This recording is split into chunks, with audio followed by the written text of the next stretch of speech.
স্বাগতম নতুন একটি ভিডিওতে। তো আজকে হচ্ছে আমাদের সিএসএস টিউটোরিয়ালের নবম পর্ব। তো আমরা গত পর্বে সিএসএস এর বর্ডার প্রপার্টি সম্পর্কে দেখেছিলাম। তো আজকের পর্বে আমরা সিএসএস এর খুবই গুরুত্বপূর্ণ একটি প্রপার্টি সম্পর্কে জানবো, সেটা হচ্ছে মার্জিন প্রপার্টি।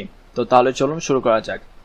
তো সবার প্রথমে আমরা আমাদের কোড এডিটরে চলে আসি এবং এখানে HTML একটি ফাইল তৈরি করা রয়েছে এবং একটি CSS ফাইল তৈরি করা রয়েছে। তো এখানে কিছু কোড করা রয়েছে, তো আমরা এইগুলো এখনই রিমুভ করে দেব। তো এখানে ফন্ট সাইজটা একটু ছোট করা রয়েছে, তো আমি একটু বড় করে নিব যাতে আপনাদের দেখতে সুবিধা হয়। এখানে আমি দিয়ে দেব 24 এবং এখন আপনারা খুব ইজিলি দেখতে পাবেন।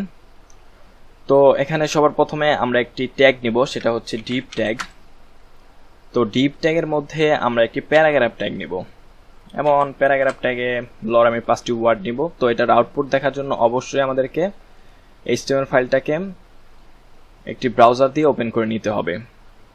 তো আপনারা দেখতে পাচ্ছেন যে এখানে কিন্তু আমাদের প্যারাগ্রাফটা দেখাচ্ছে। তো আমরা কি করব, এখানে এই ডিপ ট্যাগটাকে ধরে আমরা একটি প্রপার্টি দিব CSS এর, সেটা হচ্ছে মার্জিন। তো আমি এখানে দিতে পারি মার্জিন 10 পিক্সেল। তো আমি একটু এক্সপ্লেন করি আসলে মার্জিনটা কি কাজ করে। মার্জিনটা হচ্ছে, আপনারা যারা পড়াশোনা করেছেন, অবশ্যই সকলে পড়াশোনা করেছেন, তো জানেন যে আমাদের কিন্তু যখন আমরা খাতায় লিখি তখন কিন্তু আমাদের মার্জিন দেওয়া প্রয়োজন হয়। তো সেখানে আমরা মার্জিন দিই কেন? একটা স্পেস ফাঁকা রাখার জন্য বা একটা স্পেস থেকে একটু সরে আসার জন্য। আমরা মূলত লেখার সৌন্দর্য বৃদ্ধির জন্য এই কাজটা করে থাকি, যে চারদিকে মার্জিন দিয়ে থাকি, যে খাতার একদম কর্নার থেকে শুরু না করে একটু সরে এসে কাজটা করি। তো এই সরানোর জন্য মূলত মার্জিনটা ইউজ করা হয় এই CSS এর মধ্যে। তো এখানে যখন আমরা দেখেছি যে এখানে আমাদের যে পি ট্যাগটা রয়েছে সেটা কিন্তু একদম এই কর্নারে লেগে রয়েছে বা এই সাইডে লেগে রয়েছে। যখনই আমি এখানে CSS এর প্রপার্টি দিলাম মার্জিন 10 পিক্সেল, তারপরে যদি আমি এখান থেকে এটাকে রিলোড করি তাহলে দেখুন এটা কিন্তু 10 পিক্সেল সরে এসেছে। যদিও বা 10 পিক্সেল খুবই কম হয়ে গেছে, আমি এখানে 100 পিক্সেল দিই প্রথমত, তারপরে আমি একটু বোঝানোর চেষ্টা করি। তো দেখুন এখন কিন্তু এটা 100 পিক্সেল এইদিকে সরে এসেছে, এই দিক থেকেও সরে এসেছে, এই দিক থেকেও সরে এসেছে, এই দিক থেকেও এসেছে, এই দিক থেকেও এসেছে, কিন্তু আমরা আসলে বুঝতে পারতেছি শুধুমাত্র যেহেতু এটা লেফট অ্যালাইন, এই জন্য শুধুমাত্র লেফট সাইডে এবং টপ সাইডে আমরা বুঝতে পারতেছি যে এটা 100 পিক্সেল সরে এসেছে। তো আমরা এক কাজ করি, ডিপ ট্যাগকে একটা বর্ডার দিয়ে দিই। আমরা ইতিমধ্যে বর্ডার প্রপার্টি সম্পর্কে জানি। আমি এখানে দিয়ে দিলাম 1 পিক্সেল সলিড রেড কালার। তারপর যদি আমি এখান থেকে এটাকে রিলোড করি তাহলে দেখুন পুরো ডিপ ট্যাগটা কিন্তু এখানে কিন্তু সরে এসেছে।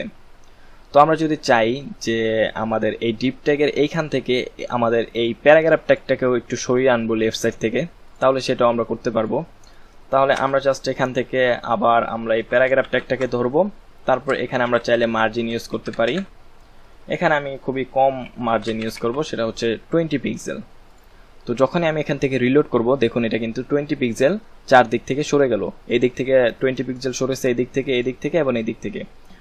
তো এরকম আপনারা কিন্তু মার্জিন দিতে পারেন। তো আমরা যখন ওয়েব ডিজাইন করব তখন আমাদের অনেক এলিমেন্ট রয়েছে, যেমন দেখা গেছে যে আমরা যখন হেডার তৈরি করব তখন দেখা যাবে যে এই পাশে আমাদের লগোটা থাকবে এবং এই পাশে আমাদের মেনু বা অন্য যে কোনো এলিমেন্ট থাকবে, তখন আমাদেরকে এই পাশ থেকে এই পাশে মার্জিন দিয়ে নিয়ে আসতে হবে। এরকম অনেক ক্ষেত্রে ইউজ হবে মার্জিনটা। তো এখানে তো আমি দেখালাম শুধুমাত্র ডাইরেক্ট মার্জিন কিভাবে আমরা দিব, এটা কিন্তু আমাদের চার দিক থেকেই পাবে। দেখুন এখানে কিন্তু আমাদের চার দিক থেকে পেয়েছে। তো আমি যদি চাই যে আমি উপর থেকেও দিব না, সাইড থেকেও দিব না, শুধুমাত্র রাইট থেকে দিব বা বটম থেকে দিব, সেটাও আমরা করতে পারবো। তো সেটা আমরা কিভাবে করব, জাস্ট আমি এখান থেকে এটা থাকুক, তো আমি এখান থেকে জাস্ট এই মার্জিনটা কেটে দিব এবং এই মার্জিনটাও কেটে দিব। আমাদের এই পি ট্যাগটা এখন আর দরকার হবে না। তো আমি এখানে এটাকে সেভ করে জাস্ট এটাকে রিলোড দিব। দেখুন আমাদের এটা হচ্ছে ডিফল্ট।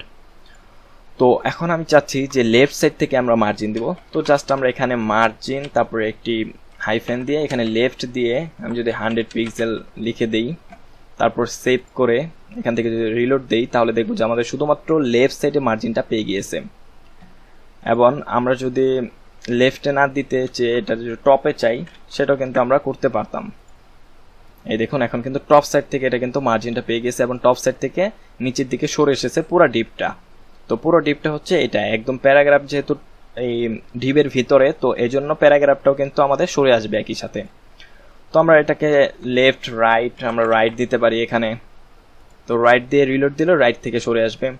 এবার আমরা বটমে দিতে পারি। তো বটমটা বোঝার জন্য আমরা এখানে আরেকটা ডিপ নেই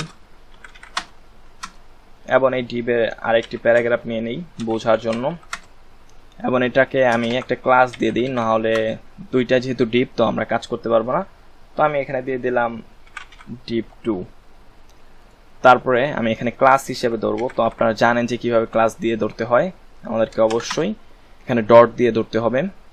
তারপর এখন যদি আমি এই উপরের প্রপার্টিটার মতন এখানে এই যে এই বর্ডারটা দিয়ে দিই, তাহলে আমাদের জন্য বুঝতে সুবিধা হবে। তো এখন যদি আমি এটাকে রিলোড করি, তাহলে দেখুন এর পাশাপাশি নিচে কিন্তু আরেকটা ডিপ চলে এসেছে। এখন আমরা চাচ্ছি যে উপরে ডিপটাতে আমরা একটা মার্জিন দিব, সেটা হচ্ছে বটমের দিকে, যেহেতু দুইটা লেগে আছে একই সাথে, তো আমরা এই মার্জিনটা এখন এখানে দেই। তো এখানে মার্জিন রাইট দেওয়া আছে, তো আমরা এটাকে একটু কেটে ঠিক করে নিই বটম। দেখুন বটম দিয়ে যখনই আমরা এটাকে রিলোড করব, দেখুন এটা কিন্তু নিচের দিক থেকে কিন্তু 100 পিক্সেল সরে এসেছে। তো এভাবে একটা এলিমেন্ট থেকে আরেকটা এলিমেন্টকে সরানোর জন্যই মূলত এরকম মার্জিনগুলো ইউজ করা হয়। তো আপনারা চাইলে এই মার্জিন ইউজ করে অনেক ধরনের ডিজাইন করতে পারবেন। তো অবশ্যই মার্জিন প্রপার্টিটা ভালোভাবে বুঝতে হবে, আদারওয়াইজ আপনারা কিন্তু ভালোভাবে সিএসএস শিখতে পারবেন না, কারণ সিএসএস এর খুবই গুরুত্বপূর্ণ একটি প্রপার্টি হচ্ছে এই মার্জিন প্রপার্টি।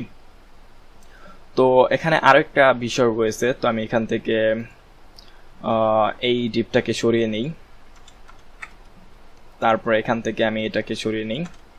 ওকে, ঠিক আছে। তো আমরা চাইলে কিন্তু আমাদের এই প্যারেন্ট যে ডিপ ট্যাগটা রয়েছে, এই প্যারাগ্রাফ ট্যাগের ক্ষেত্রে কিন্তু এই ডিপ ট্যাগটা হচ্ছে প্যারেন্ট ট্যাগ এবং এটা হচ্ছে চাইল্ড ট্যাগ। তো আমরা এই প্যারেন্ট ট্যাগে যে স্টাইল দিব, দেখুন এখানে কিন্তু মার্জিন দেওয়া রয়েছে, মার্জিন বটম। তো বটম থেকে আমি এটাকে লেফট করে দেই, লেফট করলে আমরা বুঝতে পারবো খুব ইজিলি। তো লেফট করা রয়েছে। তো আমরা চাইলে কিন্তু এই প্যারেন্ট ট্যাগের মধ্যে যে মার্জিন দেওয়া রয়েছে সেটাকে আমরা চাইলে কিন্তু আমাদের এই চাইল্ড ট্যাগের জন্য ইনহেরিট করতে পারবো। তো সেটা কিভাবে করব, দেখুন আমি যদি এখন প্যারাগ্রাফ ট্যাগটাকে এই প্যারেন্ট ট্যাগের জন্য যেই মার্জিনটা দেওয়া রয়েছে সেটা যদি ইনহেরিট করতে চাই, তাহলে জাস্ট এখান থেকে আমরা চাইলে মার্জিন লেফট ইনহেরিট, জাস্ট আমরা এখানে দিয়ে দেবো ইনহেরিট। তো এখানে সাজেশন দেওয়া রয়েছে ইনহেরিট, দেখুন বানানটা একদম সেম হতে হবে। তারপরে যদি আমরা এখানে এটাকে রিলোড করি, তাহলে দেখুন আমাদের এই প্যারাগ্রাফ ট্যাগটা কিন্তু এখন এখান থেকে 100 পিক্সেল কিন্তু সরে এসেছে এই ডিপ থেকে। তো এখানে কিন্তু আমরা 100 পিক্সেল লিখি নাই, মেনলি আমাদের যে প্যারেন্ট ট্যাগটা ছিল সেই প্যারেন্ট ট্যাগের থেকে চাইল্ড ট্যাগের মধ্যে এই প্রপার্টিটা এখন ইনহেরিট হয়ে গিয়েছে। তো আপনারা চাইলে এইভাবেও কাজ করতে পারেন, তবে এটা আসলে খুব বেশি ইউজ হয় না সিএসএস এ। আপনারা চাইলে এখান থেকে সরাসরি 100 পিক্সেলই দিয়ে দিবেন, তাহলে আসলে আর আপনাদের এত বেশি সমস্যা হবে না। এখানে দেখুন আমাদের কিন্তু কোনো চেঞ্জ নাই। তো এখানে আপনারা চাইলে ইনহেরিট করেও করতে পারেন বা এইভাবে সরাসরি লিখে দিলেও করতে পারেন, এটা আপনাদের ব্যাপার। তো আমরা যদি চাই, এখানে আরেকটা বিষয় একটু লক্ষণীয়, সেটা হচ্ছে আমি এখান থেকে রিলোড করে দিই। আমরা যদি চাই এক লাইনের মধ্যে কাজ করার জন্য, তাহলে সেটাও আমরা করতে পারবো। তো আমি জাস্ট এখানে লিখবো মার্জিন প্রপার্টি, শুধু মার্জিন, এখানে লেফট রাইট টপ বটম কিছুই লেখা যাবে না, শুধু মার্জিন দিয়ে আমি যদি এখানে প্রথমে দিই 10 পিক্সেল, তারপরে দেব 20 পিক্সেল, তারপরে আবার 5 পিক্সেল, এবং তারপরে আমি দিলাম এখানে 6 পিক্সেল। তো এখন যদি আমি এটাকে রিলোড করি, তাহলে এখানে দেখবেন যে এখানে লেফটে রাইটে টপে এবং বটমে চারদিকে কিন্তু পেয়ে গিয়েছে। তো আমরা যদি টপটাকে একটু বাড়িয়ে দিই, এখান থেকে 100 পিক্সেল করে দিই, তাহলে দেখুন খুব ইজিলি কিন্তু আমরা এটাকে করতে পারবো। এক লাইনের মধ্যে কিন্তু আমরা শর্ট হ্যান্ড কোড করতে পারতেছি। তো এখানে আমরা চাইলে রাইটটাকে বাড়িয়ে দিতে পারি, এখান থেকে 100 পিক্সেল করে দিই, তারপরে দেখুন রাইটটা চলে আসলো, এবং এর পরেরটা হচ্ছে বটম, তো আমরা বটমও 100 পিক্সেল করে দিই, এবং তারপরেটা হচ্ছে লেফট, তো আমরা এটাকেও 100 পিক্সেল করে দিই। তারপর যদি আমি এখান থেকে এটাকে রিলোড করি, তাহলে দেখুন চারদিক থেকে কিন্তু এখন 100 পিক্সেল চলে আসলো। তো এই বিষয়টা বোঝার জন্য আপনারা এখান থেকে ইন্সপেক্ট এলিমেন্টটা ইউজ করতে পারেন। তো ইন্সপেক্ট এলিমেন্টটা খুবই সুন্দর একটি সার্ভিস, আমাদের ব্রাউজার থেকে এটাকে দেখাচ্ছে। তো আমি এখানে এই ডিপটাকে সিলেক্ট করে নিলাম HTML থেকে, তারপরে এখান থেকে আমরা যদি একটু উপরের দিকে লক্ষ্য করি, আচ্ছা আমি এখানে একটু জুম আউট করে নেই তাহলে বুঝতে সুবিধা হবে। আমি এখানে 100% করে দিলাম জুম। তো যখনই আমরা এখানে আসব, তো আমি এটাকে একটু নিচে নিয়ে নিই তাহলে আরেকটু বুঝতে সুবিধা হবে। তো যখনই আমি এখানে ডিবের মধ্যে মাউসটা রাখবো, তখন দেখুন আমাদের যতটুকু মার্জিন দেওয়া রয়েছে ততটুকু কিন্তু এই যে হলুদ চিহ্ন দিয়ে এখানে কিন্তু দেখিয়ে দিবে, দেখুন হলুদ চিহ্ন দিয়ে কিন্তু দেখিয়ে দিচ্ছে। তো আমি এখানে বোঝার জন্য আমি এই প্যারাগ্রাফ ট্যাগটাকে একটু মার্জিন দিব, margin 10 pixel 10 pixel 10 pixel 10 pixel. তারপরে এখন যদি আমরা এটাকে রিলোড করি, তারপরে আমি এখান থেকে এখন এই প্যারাগ্রাফটাকে সিলেক্ট করব।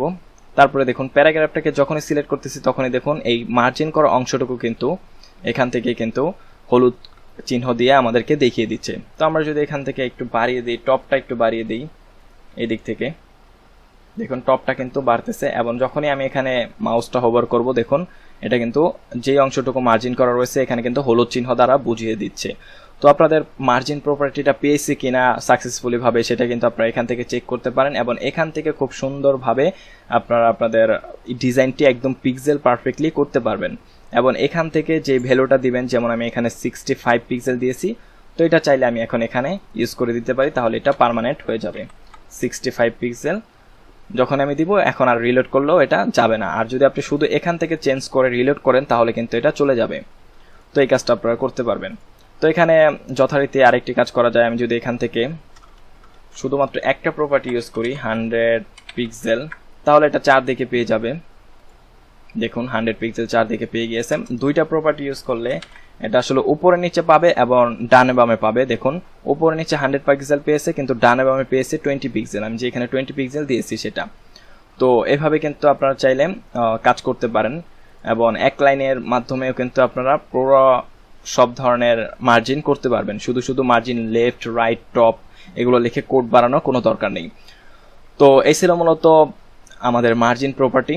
তো সিএসএস এর মার্জিন প্রপার্টি নিয়ে আশা করি আর কোনো কনফিউশন থাকার কথা না।